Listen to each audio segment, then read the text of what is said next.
Next, here come the entree. What does Dr. Bobby Price eat? So I'm probably gonna have like a nice quinoa stir fry.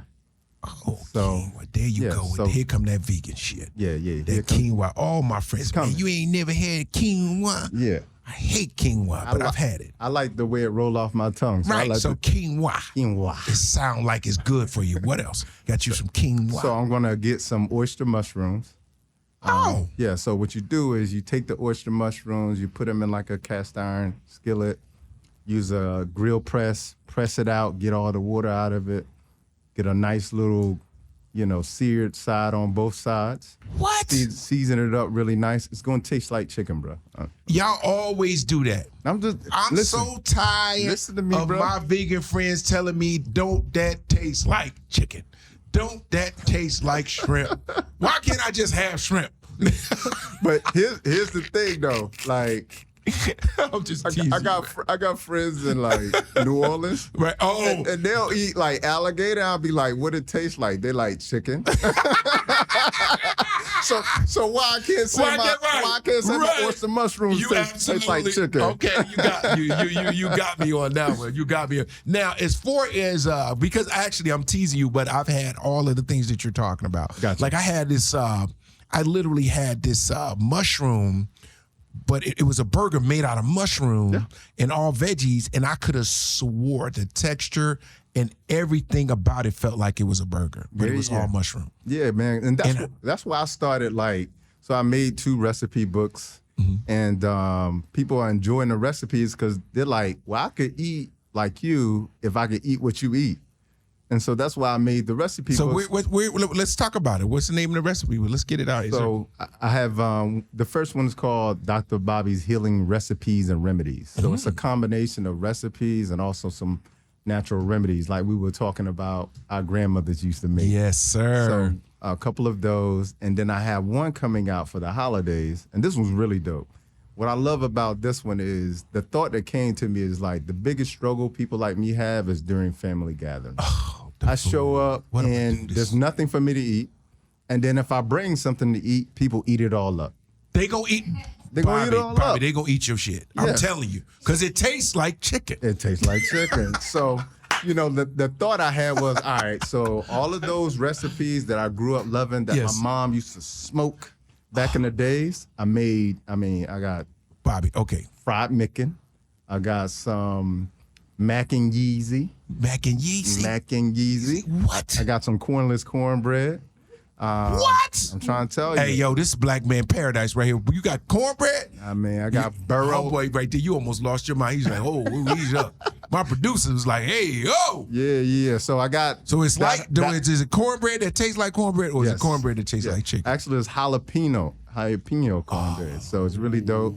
And then what I wanted to do, because, like for, us as African Americans, like when we're celebrating holidays, we sort of tapping on the borderline whether or not we want to celebrate it. And so what I thought would be dope was to bring our cultural heritage to our holidays too. Okay. So now I had some West African recipes as well, like some egusi soup with some fufu. Oh, the fufu is bananas. I just got hip to that. Yeah. That's Nigerian. Yes. And got some Ghana jollof. Jollof. Yes. Boy, you talking my language. I knew I brought you here for a reason. Yeah. That jollof is hard. So just imagine that. You're on your holidays. Because the seasoning is so amazing. You're not used to what I love about West African food is the flavors are you're not used to it, but you like it. It is the combination of such, right? Yeah. It's amazing. Yeah, so like after spending so much time in Africa, it was like, why don't I bring this to the people? Okay. We can have enjoy our time and space and the holidays and be able to celebrate our heritage during that time of the year where we come together. Let me give you something that I'm gonna give you your flowers and how I know you are telling the truth about healthy eating. I have never ate healthy and felt sluggish. I've never had like a vegan meal and go, oh, I need a nap. Yeah. Oh, I'm so tired. I'm so dog tired. Yep. I'd have that and I'd have life. I'd feel good. I don't feel like my stomach is like bloated or anything. Yep. And you can just go play ball, go work out, whatever. Like how is it and you explain this to me. How is it more expensive to eat well?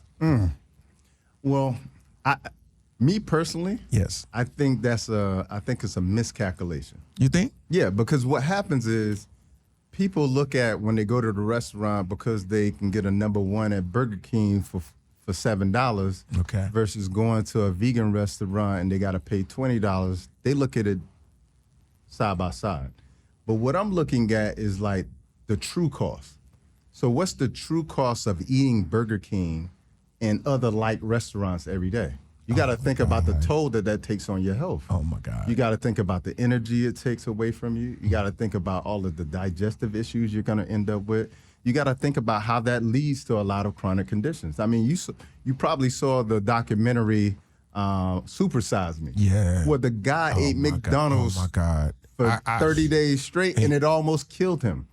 So just imagine how many of people are eating like that every day. But the problem is, it's $1.99. They give you. I've never seen them give you so much food. I remember the other day because I don't eat fast food no more at all. Yeah. But they was like $3.99. We'll give you a Whopper Junior, a fish sandwich, and a cake.